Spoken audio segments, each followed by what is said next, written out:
Ela influencia quanto você ganha ao investir, quanto você paga nos empréstimos, os preços dos produtos e até o custo do próprio dinheiro. Hoje você vai entender por que a taxa Selic é a taxa mais importante da nossa economia.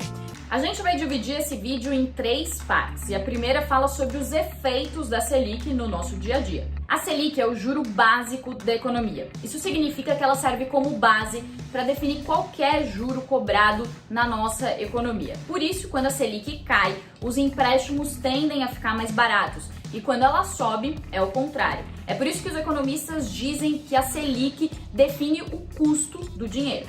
Mas isso não quer dizer que a taxa do seu empréstimo vai ser igual à Selic. A Selic é o ponto de partida para a formação do custo do empréstimo, mas o banco leva em conta muitas outras variáveis, como o risco de inadimplência da operação, os custos operacionais, o lucro que ele vai tirar dessa operação e aí sim é que ele chega na taxa final que você vai pagar. E se a Selic é o ponto de partida para definir o custo dos empréstimos, ela acaba impactando também no consumo do país. Se o empréstimo fica mais caro, o consumo diminui. Agora, se os juros estão lá embaixo, o consumo tende a aumentar, as pessoas fazem mais compras e as empresas tomam mais crédito para investir nos seus negócios.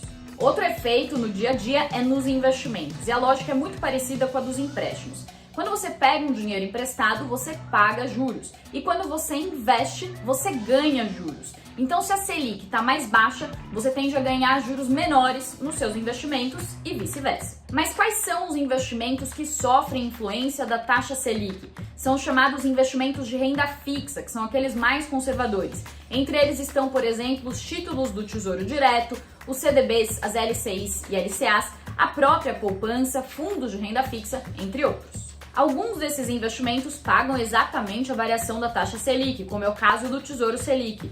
Outros pagam um percentual, como é o caso da poupança.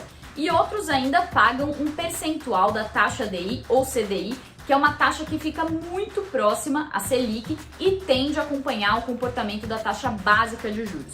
Eu vou dar alguns exemplos para você entender como que funciona na prática. O Tesouro Selic paga sempre 100% da Selic. Supondo que a taxa básica esteja em 2% ao ano, ele vai pagar 2% ao ano para você, menos o imposto de renda e taxas. A poupança paga 70% da Selic. Com uma Selic a 2%, 70% de 2 daria 1,4% ao ano. Lembrando que ela não tem imposto de renda. Já se um CDB pagar 110% do CDI, ele vai pagar praticamente a taxa Selic, já que CDI e Selic andam colados, mais 10%. Isso vai dar 2,2% ao ano, menos o imposto de renda. Só que tem um fator importante que você precisa levar em consideração nesse cálculo todo, que é a inflação.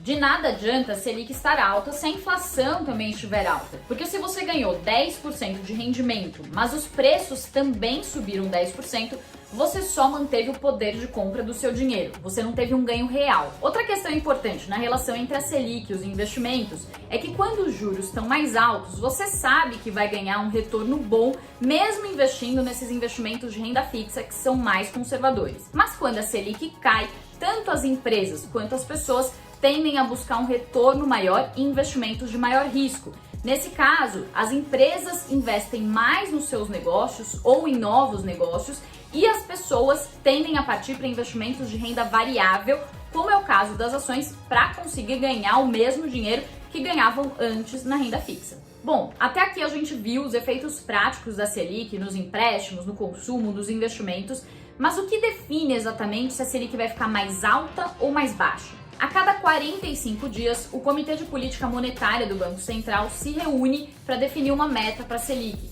Esse é o famoso Copom que você escuta falar no noticiário.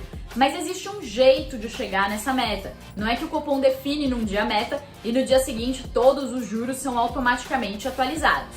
Para levar os juros para a meta na prática, o Banco Central realiza milhares de operações todos os dias, negociando títulos públicos com bancos e corretoras. Por meio dessas operações, o Banco Central consegue tirar ou colocar dinheiro na economia e influencia todas as outras operações realizadas por essas instituições financeiras. É assim que ele faz com que os juros se aproximem da meta definida pelo Copom. Essas negociações diárias acontecem por meio de um sistema que é acessado só pelo Banco Central e por essas instituições financeiras. É o Sistema Especial de Liquidação e Custódia. E a sigla para esse sistema é Selic, que dá o nome para nossa taxa básica de juros da economia. A taxa média praticada nessas milhares de operações que acontecem no Selic é a chamada taxa Selic Over. Então a gente tem o Selic, que é o sistema onde acontecem essas operações, a gente tem a Selic Over, que é a taxa efetivamente praticada nessas negociações diárias, e a gente também tem a taxa Selic Meta, que é definida pelo Copom e que é a mais famosa que a gente escuta falar no noticiário. E todo esse esforço que o Banco Central faz para trazer a Selic para a meta tem um motivo, que é controlar a inflação. Isso acontece desde 1999, com a criação do chamado tripé macroeconômico, que basicamente definiu algumas diretrizes para deixar a nossa economia mais estável. E os três pilares deles são o dólar flutuante, a definição de uma meta para as contas públicas e a definição de uma meta para a inflação. E para não furar essa meta de inflação, o instrumento usado é justamente a Selic. Quanto menor a Selic, mais dinheiro circulando, mais pessoas consumindo, e com a demanda maior, os preços tendem a subir. Com a taxa maior, mais caro é o crédito, a demanda cai e os preços também. Por isso, ao ver que a inflação está subindo muito e está se distanciando da meta, o Banco Central sobe os juros para frear o consumo e conter o aumento de preços. No economês, isso é chamado de aperto monetário. Mas, por outro lado, se a economia está fraca, as pessoas estão consumindo pouco, o Banco Central tende a reduzir os juros para baratear o custo dos empréstimos e estimular o consumo, trazendo de volta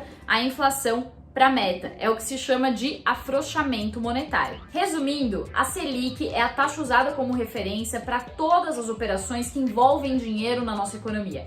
É por isso que ela afeta mais o nosso bolso do que a gente imagina. Obrigada mais uma vez pela companhia e até a próxima. Tchau, tchau!